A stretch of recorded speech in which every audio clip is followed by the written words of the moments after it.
Bonjour à tous et bienvenue sur la chaîne WinDev Nurse. Bienvenue sur cette chaîne YouTube qui est destinée au W langage avec WinDev. Alors mardi dernier, on a fait l'inscription pour créer en fait une base de données Hyperfile SQL auquel nous allons nous connecter. Et en fait, depuis mardi, j'ai reçu, d'ailleurs assez rapidement de la part de Dinao, les identifiants et les mots de passe de connexion. Avant de passer sur mon PC, je vous rappelle qu'il y a encore les petites cagnottes Litchi qui sont en place. Je remercie Johan, Serge et Wilfried qui ont participé déjà grandement aux cagnottes. Même s'il y a plus d'argent sur les cagnottes que prévu, je les réutiliserai à d'autres projets pour vous montrer d'autres choses en W langage. Et puis, n'oubliez pas, si vous aimez la chaîne, n'oubliez pas d'en parler et puis de mettre la petite clochette et de vous abonner. Alors, on passe sur mon PC et puis maintenant, on va faire cette fameuse connexion à la base de données Hyperfile SQL que nous avons pris chez le fournisseur.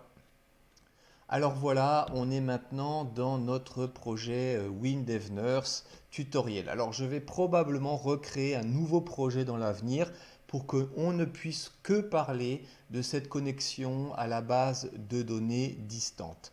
Alors, première chose, je vous rappelle l'abonnement qu'on avait pris chez le fournisseur. Alors là déjà, première découverte pour ma part, parce que des fois on se fait un petit peu, je dirais, tromper par ce qu'on lit. Alors, ce n'est pas le fournisseur qui vous trompe, mais c'est nous-mêmes parce que notre compréhension des choses est un petit peu différente de ce que l'on pense. Ici, on voit bien sur cette page web, c'est ce que j'ai pris, c'était un hébergement, une base Hyperfile SQL client-serveur. Et dans ma tête, j'avais tendance à penser que j'avais pris en fait la location d'un serveur complet. Alors là, ce n'est pas un serveur complet, c'est un serveur partagé et ça va avoir un petit impact sur les présentations que je vais faire. Donc je vais vous en reparler tout à l'heure. Pour accéder à la base Hyperfile SQL, j'avais donc envoyé un email au fournisseur qui lui m'a répondu en m'envoyant les paramètres. Alors vous voyez ici, je vous ai copié l'email. Alors bien sûr, vous remarquerez que j'ai effacé le mot de passe parce que pour le moment, il faut éviter que n'importe qui se connecte à la base de données pour faire les tests. Mais vous voyez qu'on vous précise bien votre souscription. Et ici, chose très importante, vous avez là les paramètres de connexion avec le nom de la base et aussi également la version de la base de données parce que vous pouvez très bien encore aujourd'hui utiliser WinDev 18 ou 19 et demander à avoir un accès en Hyperfile SQL sur une version 18 ou 19 de la base de données.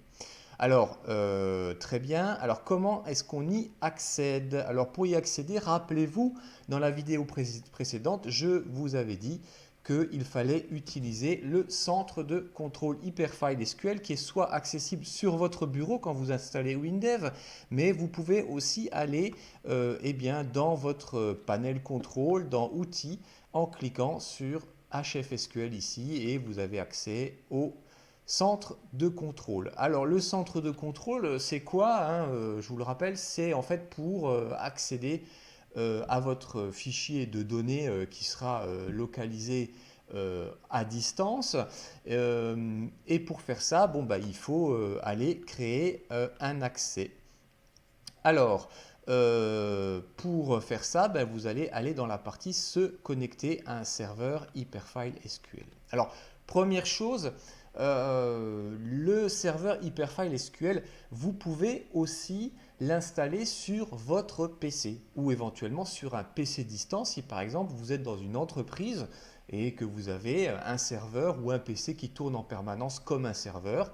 Et là, en fait, vous avez la possibilité de l'installer. C'est gratuit avec WinDev.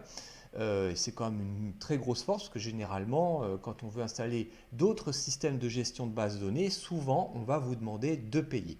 Alors là, vous voyez ici que moi j'ai déjà en fait installé un serveur sur mon PC actuellement. Et vous voyez cette adresse en fait IP qui est là et qui est 127.0.0.1 et 2.4900. Alors le 2.4900, vous voyez ici, là je vous le surligne, c'est toujours le port qui est ouvert avec le serveur Hyperfile SQL. Et c'est quelque chose que généralement on ne touche pas. Mais alors pourquoi est-ce que sur mon PC, eh bien, cette adresse 127.0.0.1, eh bien, c'est quand vous faites l'installation du serveur, c'est l'adresse qui est automatiquement allouée par tout PC. Alors c'est bien et c'est pas bien. C'est bien quand vous allez faire vos tests en local sur votre PC, que vous allez vous amuser, comme là probablement après la vidéo. Eh bien, ça fonctionne très bien. Par contre, ça pose un petit problème très simple que moi j'ai connu par exemple en développement, c'est que si vous êtes avec un WinDev mobile, vous avez créé une application qui pareil veut se connecter auprès de votre base de données qui est localisée sur votre PC, et ben vous allez vouloir taper cette adresse, et bien cette adresse ne va aboutir à rien parce qu'en fait ce n'est pas l'adresse de votre ordinateur sur votre réseau. Alors pour faire ça, je vous invite à regarder sur YouTube, mais il faut en fait appeler une fonction dans une commande, ce qu'on appelle une commande, hein, je vais vous le montrer ici. Hop là, on va couper ça.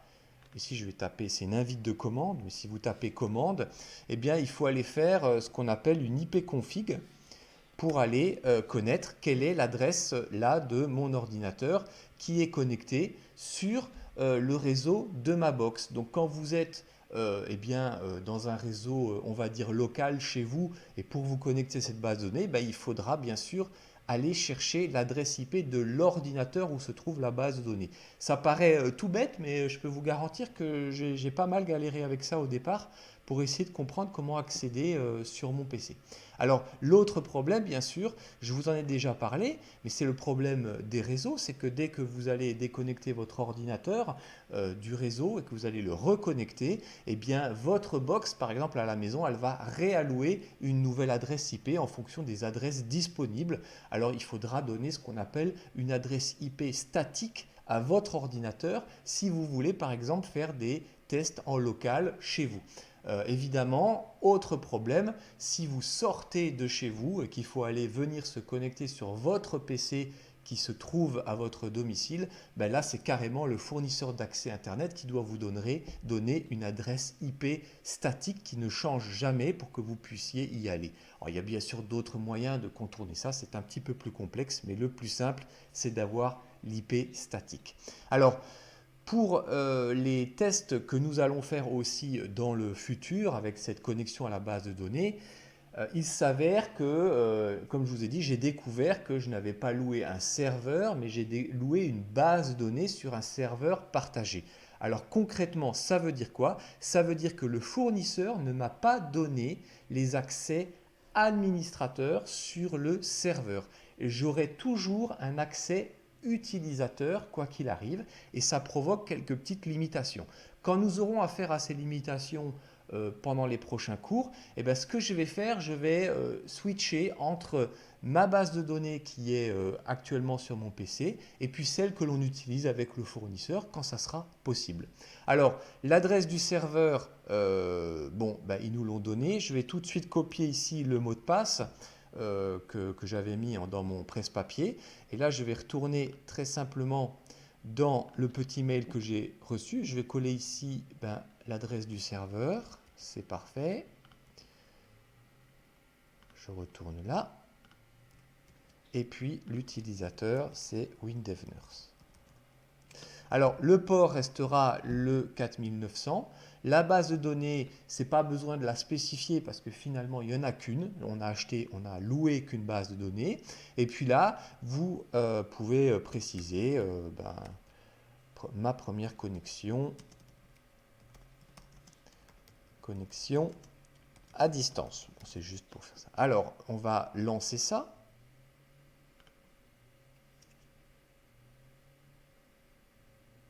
et voilà, ça a l'air de fonctionner. Voyez, on est en fait connecté maintenant sur le serveur du fournisseur avec, bien vous voyez sur la gauche, en fait les bases, hein, WinDev Nurse. Alors, il n'y en a qu'une. Si par exemple je veux en créer une, je vais être bloqué dans cette configuration, mais je vais vous montrer dans l'avenir comment est-ce qu'on peut créer les bases de données. Alors, on va juste faire un petit tour sur cet outil, parce qu'il est quand même pas mal et très bien fait. Le centre de contrôle, c'est une sorte de lecteur ou d'éléments qui va vous permettre de donner des petits ordres à distance à votre serveur ou à votre base de données. Alors là, vous avez ici l'état du serveur. Hein, vous voyez qu'il est démarré et qu'il tourne effectivement. Là, vous avez la version, hein, donc, qui peut être mise à jour, hein, sans problème. Ici, la façon dont vous êtes connecté. Alors là, on ne le voit pas très bien sur... Hop là, je vais bouger. Là, ici, vous avez les utilisateurs et groupes qui sont connectés. On va en parler dans les prochaines vidéos. Je vais vous montrer comment on crée des utilisateurs et comment on alloue des droits aux utilisateurs. Les transactions, qu'est-ce que c'est une transaction? Une transaction, c'est quand il y a quelqu'un qui est connecté, en fait, et qui fait un échange de données avec votre base de données. Donc, ce qui peut se passer, c'est que si vous coupez votre serveur, eh ben, il se peut que des transactions ne s'opèrent pas et que des données ne soient pas sauvegardées. Donc, c'est important, quand vous êtes l'administrateur, de savoir eh bien, ce qui se passe sur votre serveur s'il y a des gens qui sont connectés.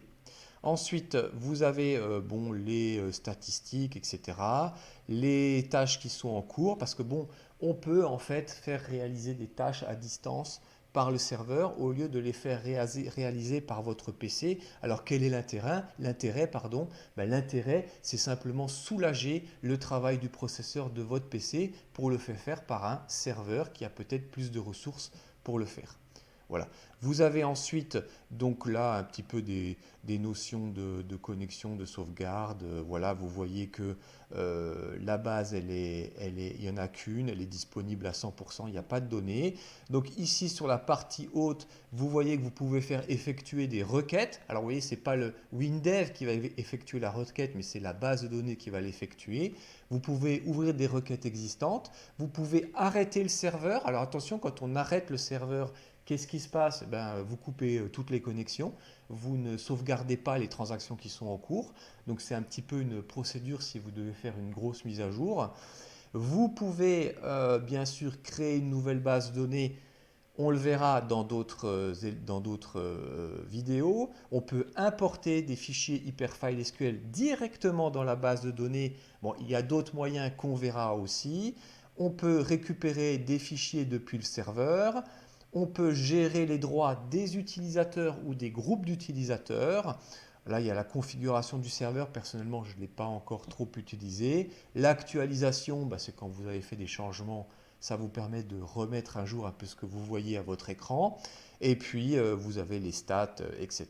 Alors, la configuration est assez simple et assez visuelle.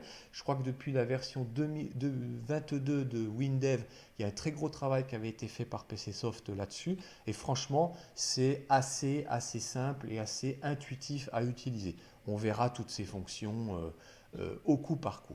Alors, dernier petit point avant de clôturer la vidéo, je vous ai dit que vous pouviez installer le serveur Hyperfile SQL sur le PC, mais où est-ce qu'on va le chercher? Voilà, c'est plutôt simple, c'est-à-dire qu'à chaque fois que vous installez WinDev, eh bien, vous avez juste besoin d'aller, quand vous le souhaitez, installer ce serveur en allant en fait dans le fichier C où vous avez installé WinDev. Là, vous avez un dossier PCSoft. Et vous avez donc vos versions de WinDev, WebDev. Encore un gros merci à WinDev qui m'a upgradé tout en 26 parce qu'ils ont adoré les vidéos et je leur dis encore une fois un grand merci. Et c'est aussi grâce à vous parce que vous suivez la chaîne. Et là, quand on va dans WinDev, vous avez ici la partie Install. Et dans Install, vous avez bien, le serveur HFSQL. Et vous avez juste à lancer l'installation. Alors, il va vous demander si vous voulez l'installer en local, si vous voulez l'installer sur un serveur distant, etc. Installez-le en local. Et chose très très très importante à la première connexion que vous allez faire, à la première installation, pardon, excusez-moi, que vous allez faire de votre serveur Hyperfile SQL. Il va vous demander quel sera le mot de passe administrateur. Gardez bien ces informations et ce mot de passe, car ce mot de passe et cet identifiant vont vous donner les vrais droits d'administrateur, c'est-à-dire on va dire en gros le full power sur toute la base de données, ce qui va vous permettre de supprimer des bases de données, de supprimer des droits des utilisateurs, etc., etc., etc. Donc surtout, ne perdez pas ça, parce que si vous le perdez, ben, il faudra désinstaller le serveur Hyperfile SQL pour le réinstaller. Voilà, c'est tout pour aujourd'hui. La prochaine vidéo, eh bien, je vais un petit peu aller plus loin sur un sujet précis du serveur Hyperfile SQL. Voilà, d'ici là, amusez-vous un petit peu avec cette fonction, essayez d'en installer un, et puis je vous dis à la prochaine vidéo. Allez, bye bye!